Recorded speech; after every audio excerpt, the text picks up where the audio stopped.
Buff Nation, welcome back. Episode 2 of Catching Up with the Family. Other than Andre Roberson, Fly Dre in the house. What's up, Dre? Fly J 21, don't forget it. Fly Dre 21. I'm just playing. What's up, Buff Nation? How's it going? Hope everything's going well during this crazy crisis. Hope you guys are staying safe. Miss you guys.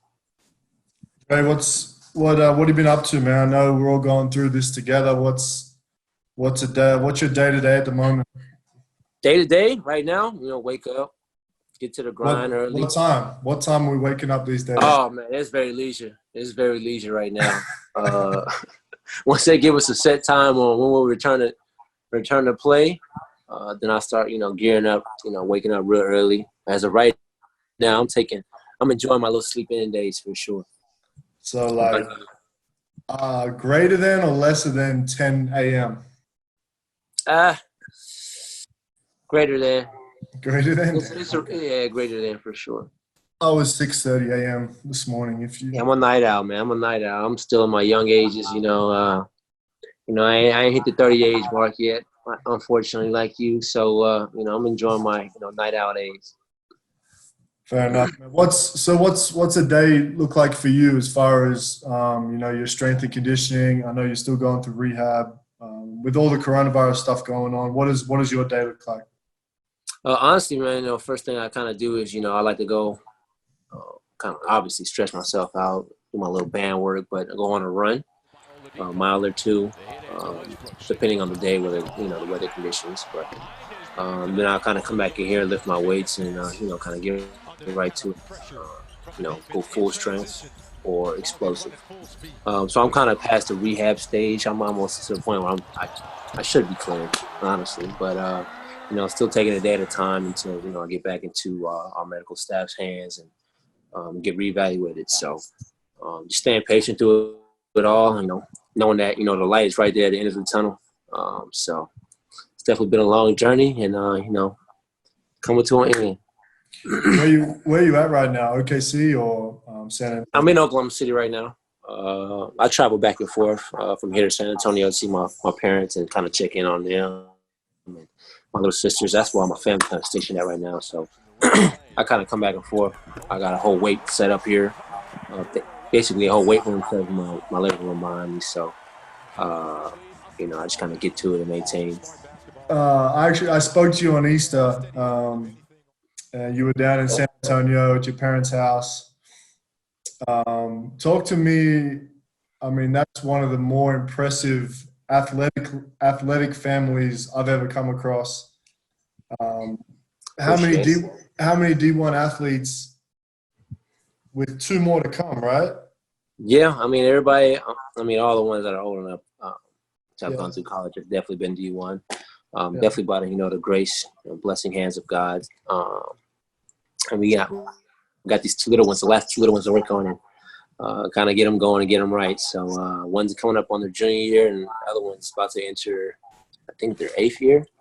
Yeah, so one just started actually, school sports. So, it's kind of her first go around. So getting her right, but no doubt, no question, she'll be the tallest one out of all the girls.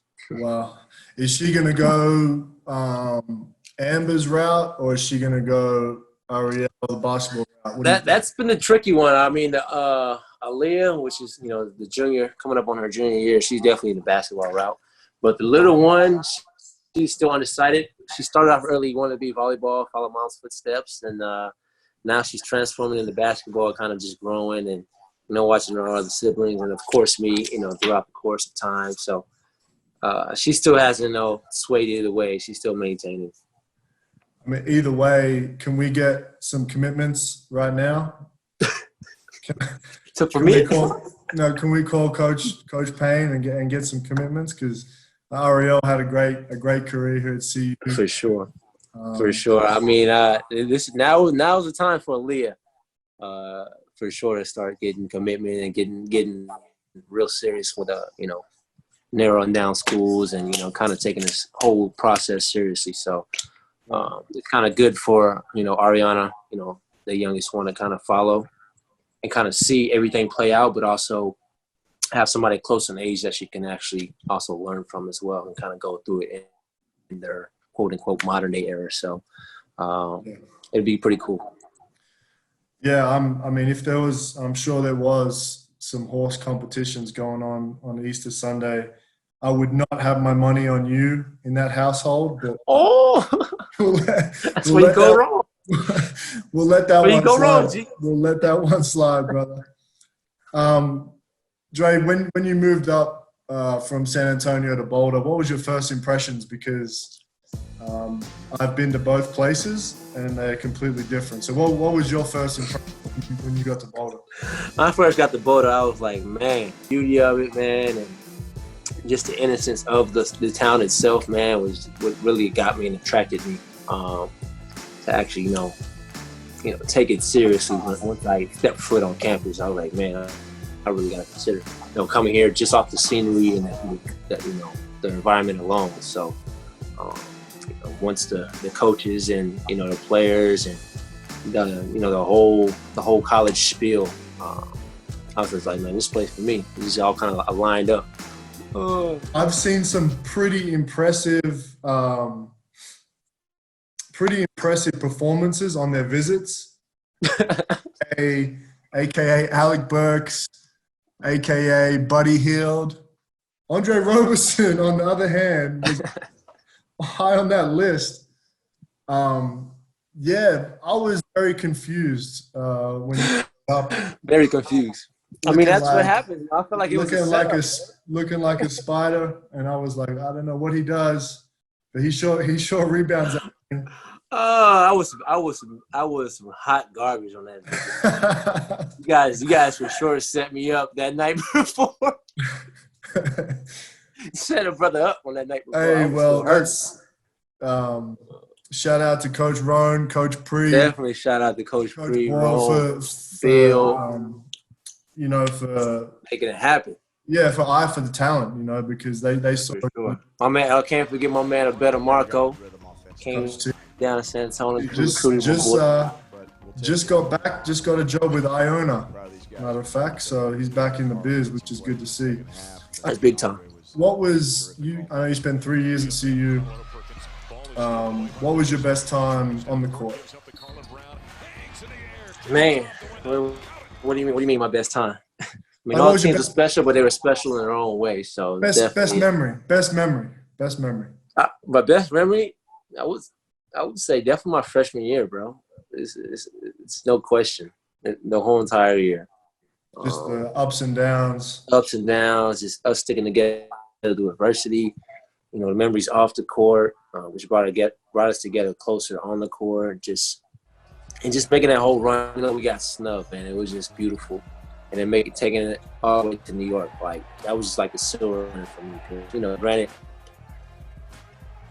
we made it probably further than we probably would in NCAA. But me being realistic here, I would have wished to kind of made it there and won it all. But the NIT was definitely special. Just playing that many more games, and making it all the way to the end, which gave me more time with everybody, and the relationships we had built.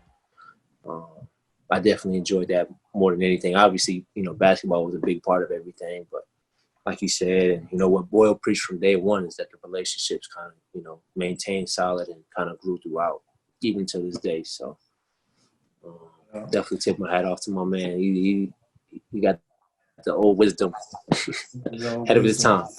So you kind of touched on it there. Is there one memory off the court that you can think of? This is a PG program, so let's keep everything above board. But is there one, obviously we talk about the locker rooms, after practices, after games. Anything that stuck out to you? Man, just like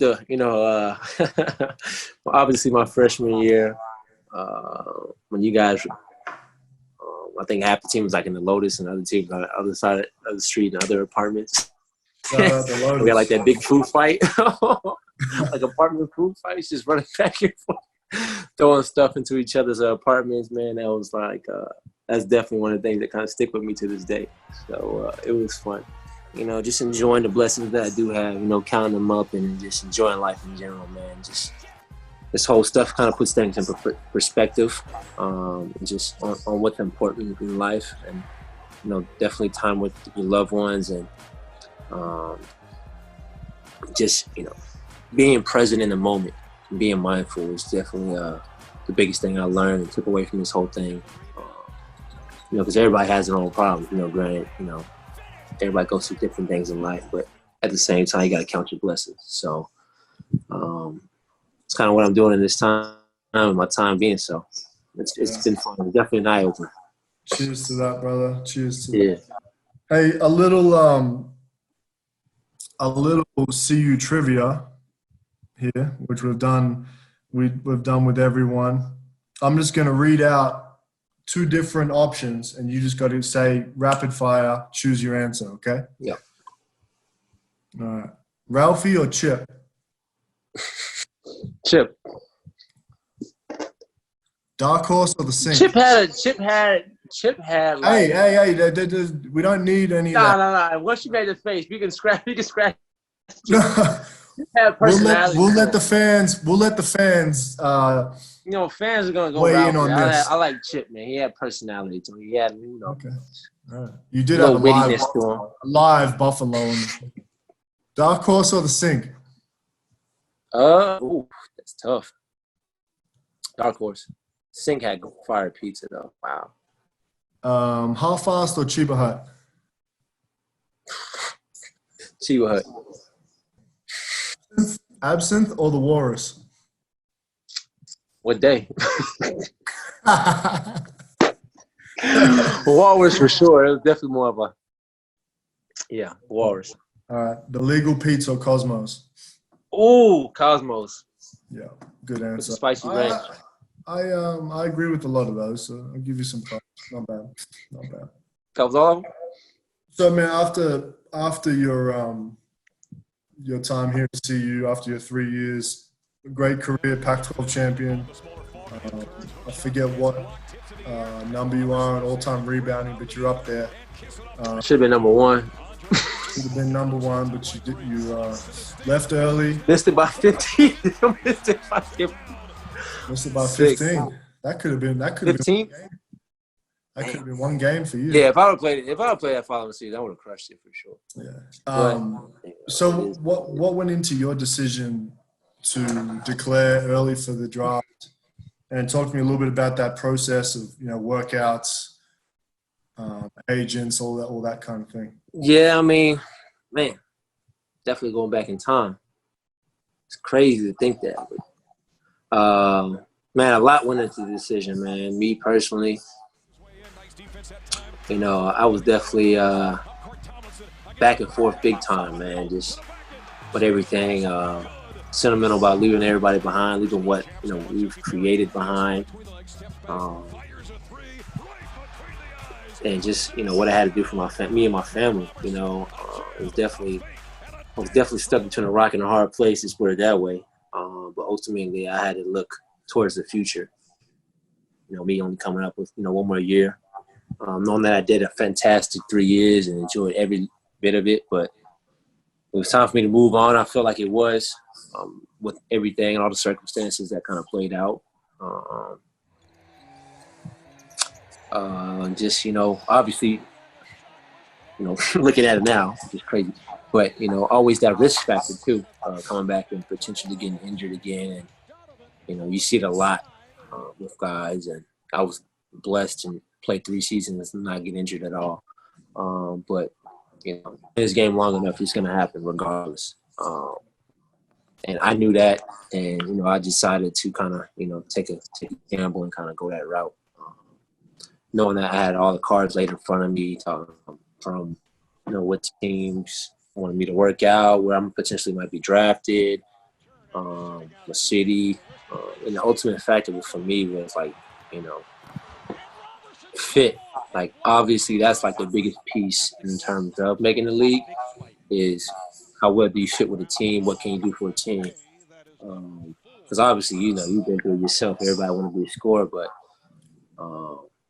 you know, there's a lot more to the game than just scoring basketball. So that's what a lot of guys get wrapped up in early. It's like they want to play right away. They want to go out there and do this. They want to be the new quote unquote, LeBron or MJ and Steph Curry. But people understand you gotta work your way to that level. You really have to be God-given talent and blessed to given that stardom early on, like a lot of these young guys are right now. So, I kind of knew that, where I potentially might be drafted and stuff. So it's just a lot that went into it. And, I thank God every day that I'm in the position I am right now. So, yeah, I mean, you definitely looking back at it, you made the right decision. You talk about the fit. The fit couldn't have been any better for your style of play, for the team you went to, the organization you went to. Great organization. Just talk to me about that feeling. Obviously, you were in New York at the time. You had all your family was there, right? Yeah, my whole family was there. I flew everybody out. Just knowing that they helped me there. You flew them out? Everybody. You hadn't got paid yet. How'd you fly them out? I got a loan. Obviously. Okay. So you hear once I made the commitment, it's different than it is now. Once you made a commitment, you're stuck in the commitment. Okay, so you hear David Stern, R.I.P. David Stern. You hear David Stern call your name. What's that feeling like? Is it relief, happiness? Talk to me. Bro, honestly, it was like the greatest feeling in the world, but at the same time, I was so confused. Like, what the hell is going on, man? Like you're living out your dream in a sense, but it's like you're so overwhelmed, like you don't know what's going on. Like, yo, this is really happening, but like you still gotta get up and like look presentable, walk to the stage. It's a lot different for the guys that are outside the lottery. Like it's even like crazy for the guys that are in the lottery because they don't know technically where they're going, but they know they're getting picked. But everybody else after like 12 to 15 is just like a whirlwind. Because knowing you can get your name called at any second, you're literally on the edge of your seat for like 2 hours, 3 hours, however long you're waiting for. And it's just a blessing, man. I almost cried tears of joy, honestly. I didn't know what the heck I was doing up there on stage. Shook his hand and R.P. David Stern. It was definitely a blessing to go there. So I was contemplating on staying behind, but I'm glad I went and I got to experience that whole NBA draft night deal. So it was definitely a blessing. So were you sweating through that white suit? Were you see-through by the time? I had like three layers underneath that white shirt. Probably looked so buff. Like the suit jacket, like when they first customized it to me, was like perfect fit. But like I had to put the shirt on, then I put another shirt on, then I put like a tank top. So I was just like popping out the joint. I think to this day, it's still top 5 worst outfits on draft night. Definitely not. We won't go into I see a lot of copycats nowadays out there, but I'm not gonna throw anybody under the bus. We're all in the same boat. So you talk about it being like crazy. I didn't know what I was feeling. When you finally get to OKC, what was your first like? Damn, like I'm in the league. What was your first moment where you were like, whew. Honestly, that night, I started getting texts from when I initially got, set in stone. Then I got drafted to Minnesota. And then I got traded to Golden State and traded to Oklahoma City because I believe they traded up for me. But once I got set in stone and I'm here with this team, when Russell reached out, Kendrick Perkins reached out, Kevin reached out, I was like, damn, this is crazy. These guys actually talking to me, from going to see him on TV to actually talking to him firsthand. It's pretty dope. Even though it wasn't face to face yet. And then the next day we flew to Oklahoma City. I think we had media day. And just got to catch my bearings in a sense. But it was still surreal.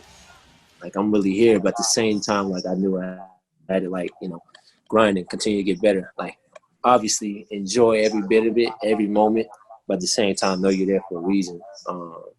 So I was like, man, I was kind of stuck in between those two phases, being starstruck and, so real moment and time to put the work working. So it was kind of like a fine life for like a young teenager to kind of be in.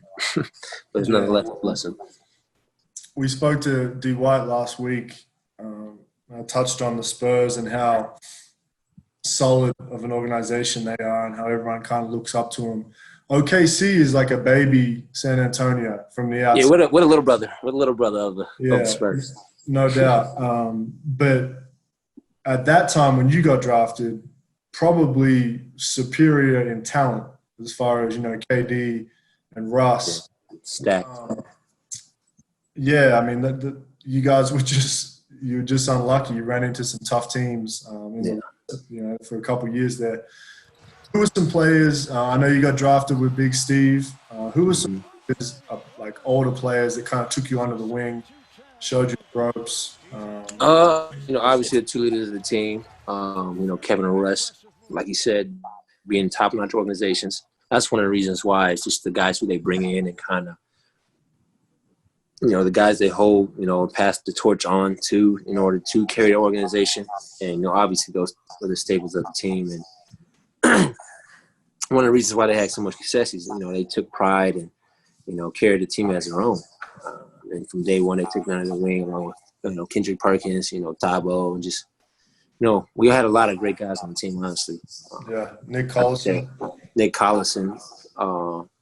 And just, almost everybody in a sense, bro, which is crazy to say, but everybody played their part.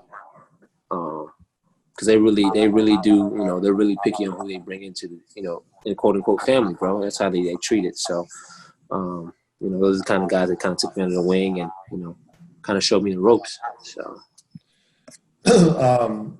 so from having all that older veteran leadership and talent to where you guys are now, it's almost a complete, 180. I know you're kind of in your own little deal at the moment, but how has the team structure changed? Who's kind of the leaders now? Obviously CP3's there, but the direction in the team, while rebuilding, you guys are still 5th seed in the West, I think. Yeah. I mean, that's pretty impressive. It could be anywhere between, I think, 2nd and 8th. Yeah, I mean, but what do you think? What attests to that? How do you sustain that? Why do you think you guys are able to sustain that success? It starts from the top, from Sam Presti and, Troy Weaver on down to Billy, assistant coaches, CP being the head of the snake of the team. And obviously me and Steve being there the longest, kind of showing everybody how it's done and, showing them the ropes, like you said, carrying the flag. It just, speaks volumes, bro. Just that, our staples of the team and the organization have always remained the same, bro. And that's definitely a testament to, the people at the top for keeping it that way. And obviously, bringing in the guys, great guys, and, caliber of guys to go out there and put the ball in the hoop and play as a team. Because I said this from day one. I was like, after Russell left, obviously, kind of carried the flag for however long he's been here, and me for the great 7 years I've been here, and we'll see what happens here in the future. But it was definitely it's definitely great to kind of see the position we're in right now. Just playing together, playing team ball, and just rocking out. That's kind of been our mentality for a while. Even with Russ, even with Kevin, I'm just like not caring the outside noise, just going out there and hooping. We've been doing this since day one, so that's definitely a testament to the environment and the kind of community in a sense that the top is created. So it's pretty good. So you're talking about Russ and his leadership. I know from our previous conversations how highly you think of him. Everyone sees the type of competitor he is, and that's why I love him. Just how hard he competes. Everyone sees what he is and how intense he is on the court. Give us a little background into him off the court. As a dad, as a friend, as Russell Westbrook, the man, not Russell Westbrook, the hooper. Man, you want Russell Westbrook, the man, or Russell Westbrook? I mean, obviously, you guys know who hooper is, but as a man, Yeah. he's one of the greatest. Yeah, as a man, I human mean, you see how much he's done for OKC. You know, his foundations and all Yeah, that. bro. It's like it doesn't matter, right, bro? He's like one of the best human beings, bro.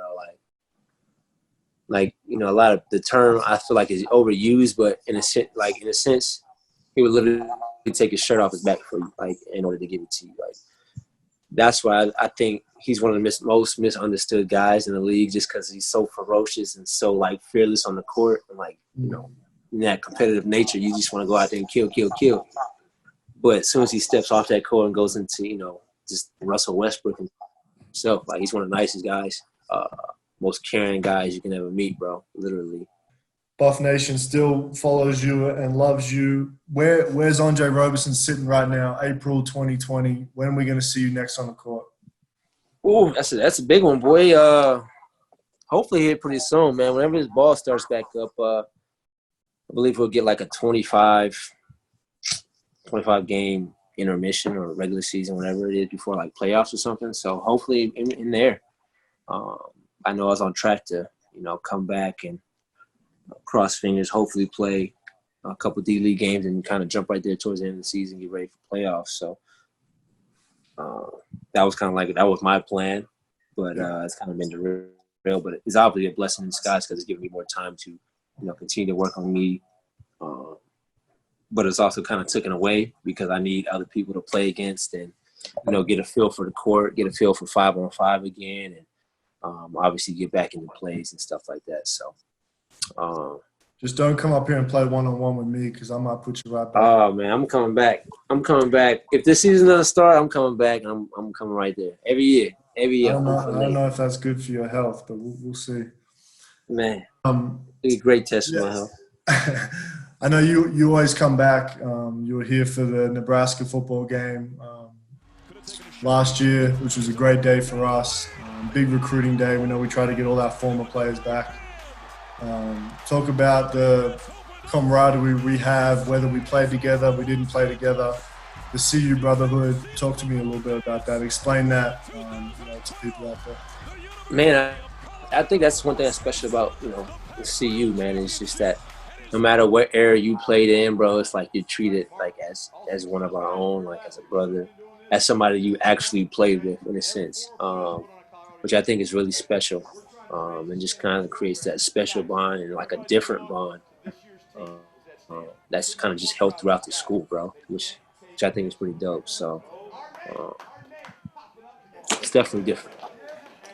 Dre, to any potential recruit out there, what would you say to them about coming to play in basketball in Boulder for the University of Colorado? For Coach Boyle, you've been through it. What would you say to them? I would definitely have to say that, you know, if you come to Colorado or you've been thinking about coming to Colorado, like, don't even second guess it, honestly.